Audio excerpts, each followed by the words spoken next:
Hi అండి అందరికీ. అందరూ బాగున్నారా? నేనైతే చాలా బాగున్నాను. మీరందరూ కూడా బాగుండాలి అని అయితే మనస్ఫూర్తిగా కోరుకుంటున్నాను. అలాగే ఇది ఏంటంటే వాటర్ అండి.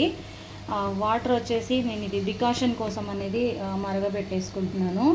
మనకి ఇందులో ఫస్ట్ వచ్చేసి తమలపాకులు అండి డికాషన్లో వేస్తున్నాను అనమాట. అండ్ ఇది వచ్చేసి రేగు చెట్టు ఆకులు అనమాట. ఇదైతే చాలా మంచి బెనిఫిట్స్ అనేవి ఉంటాయండి దీనివల్ల మనకి. అవి ఏంటంటే కండిషనర్ లాగా, అలాగే హెయిర్ గ్రోత్కి అనేది బాగా అనేది పనిచేస్తుంది అనమాట రేగాకు అనేది.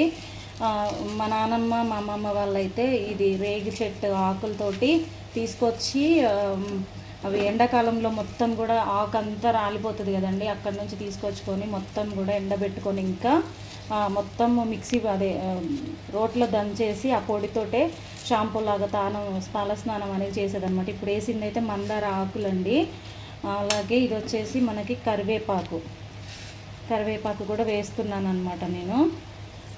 అండ్ అలాగే ఇది వచ్చేసి మనకి దీన్ని ఏమంటారు, ఆనియన్ అదనమాట. 2 వేసుకున్నాను, 2 రెక్కల్లాగా వస్తాయి కదా, సో అవన్నమాట. ఇది వచ్చేసి మెంతులు.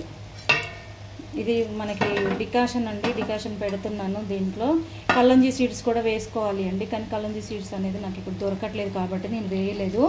ఇప్పుడు దీంట్లో నేను ఇంకా తులసి ఆకులు కూడా వేస్తున్నాను. నేను ఇది టీ లాగా మనం యూజ్ చేయడం కోసం అని చెప్పేసి నేను ఇది తెచ్చి ఎండబెట్టాను అనమాట. అండ్ అలాగే ఇప్పుడు నేను దీంట్లో టీ పొడి అనేది వేస్తాను. అలాగే ఇందులో వచ్చేసి మనం కొంచెం అంతా నేను గోరింటాకు అనేది వేస్తున్నాను. ఇది న్యాచురల్గా కలర్ అనేది వస్తుంది కదా, సో ఇప్పుడు కొంచెం మనం టీ పొడి అనేది వేసేసుకుందాం. అంతేనండి. ఇంకా టీ పొడి మనం ఇంట్లో ఏది వాడుకుంటే అది వేసేసుకుందాం, ఓకేనా. ఇప్పుడు దీన్ని మనం కలిపేసుకుందాం. గోరింటాకు అనేది ఆప్షనల్ అండి, మన ఇష్టం అనమాట. వేసుకుంటే వేసుకోవచ్చు. ఆల్రెడీ మనం హెన్నా అనేది వేస్తాం కాబట్టి అవసరం లేదు. నా దగ్గర ఉంది కాబట్టి నేను వేస్తున్నాను. ఇదంతా కూడా మంచిగా సిమ్లో పెట్టి బాగా మనము మరిగించుకోవాలి అనమాట. బాగా డికాషన్ అనేది బాగా మరగాలి అనమాట, అంతే, ఓకేనండి. ఇందులో ఇంకా దగ్గరికి అనేది అవుతుంది కదా, దీంట్లో ఇంకా కొన్ని మనం వాటర్ అనేది వేసేసుకుందాం. ఇందులో వాటర్ అనేది వేసేసుకుందాం, ఎందుకంటే అదంతా బాగా ఇందులోకి దిగాలి కాబట్టి రసం అంతా కూడా వాటర్ అనేది వేసేసుకొని కొంచెం మంట అనేది మీడియం ఫ్లేమ్లో పెట్టి బాగా మరిగించేసుకుందాం. మనకి ఇది ఎంత బాగా అనేది మరుగుతుందో చూడండి, చాలా మంచి కలర్ అనేది వస్తుంది. బాగా మరిగిపోయిందండి. ఇంకా కొంచెం ఇంకొక 5 minutes అలా మంచిగా మరిగిన తర్వాత మనం దీన్ని మూత అనేది వేసేసుకుందాం. స్టవ్ అనేది ఆఫ్ చేసేసుకొని మూత అనేది ఇప్పుడు ఇది బాగా ఇలా మరిగిపోయింది కదండి. దీన్ని ఇప్పుడు స్టవ్ అనేది మనం ఆపేసుకొని మంచిగా ఇది ఒకసారి కలిపేసుకొని, చూస్తున్నారు కదా, కలిపేసుకొని ఇలాగే మూత అనేది పెట్టేసుకుందాం. మూత అనేది పెట్టడం వల్ల ఏంటంటే మనకి మంచిగా అందులో ఉన్న ఆకులలో ఉన్న మొత్తం కూడా అంతా ఇందులోకి అనేది వచ్చేస్తుందండి, వాటర్లోకి అంత దిగిద్ది అనమాట. మంచిగా ఆవిరితోటి అన్నం ఉమ్మగిల్లాలి అంటారు కదా, అలా మనం దీన్ని మూత అనేది పెట్టేసుకుందాం.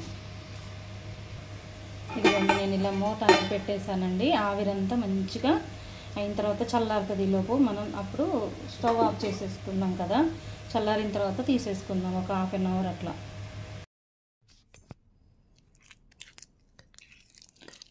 మనం మరగబెట్టుకున్న డికాషన్ అనేది ఇలా హెన్నాలో వేసేసి మంచిగా కలిపేసి ఓవర్ నైట్ మొత్తం పెట్టేసేయాలండి. పెట్టేసిన తర్వాత దీన్ని మార్నింగ్ అనేది పెట్టేసుకోవాలన్నమాట. మార్నింగ్ పెట్టుకోవాలి అనుకుంటే నైట్ నానబెట్టేసుకోవాలి, నైట్ పెట్టుకోవాలనుకుంటే మార్నింగ్ పెట్టేసుకోవాలండి. ఇది పెట్టేసుకున్న తర్వాత మినిమం 3 hours అనేది ఉంచుకోవాలి. ఇప్పుడు మనం నిన్న నైట్ మరగబెట్టుకున్న దాంట్లో అనేది నేను వేసేస్తున్నాను. చల్లారిన తర్వాత ఇది డికాషన్ అనేది వేసి హెన్నా పౌడర్ అనేది కలిపేస్తున్నాను నేను. అలాగే మనకి ఇంకా పెట్టుకుంటే ఇదైతే 3 hours అనేది ఉంచుకోవాలండి. 3 hours తర్వాత ఎప్పుడైనా తీసేయచ్చు అనమాట. ఎక్కువసేపు ఉంచుకున్నా కూడా మనకి ఎలాంటి ప్రాబ్లం అనేది ఉండదు. ఓకేనా ఫ్రెండ్స్?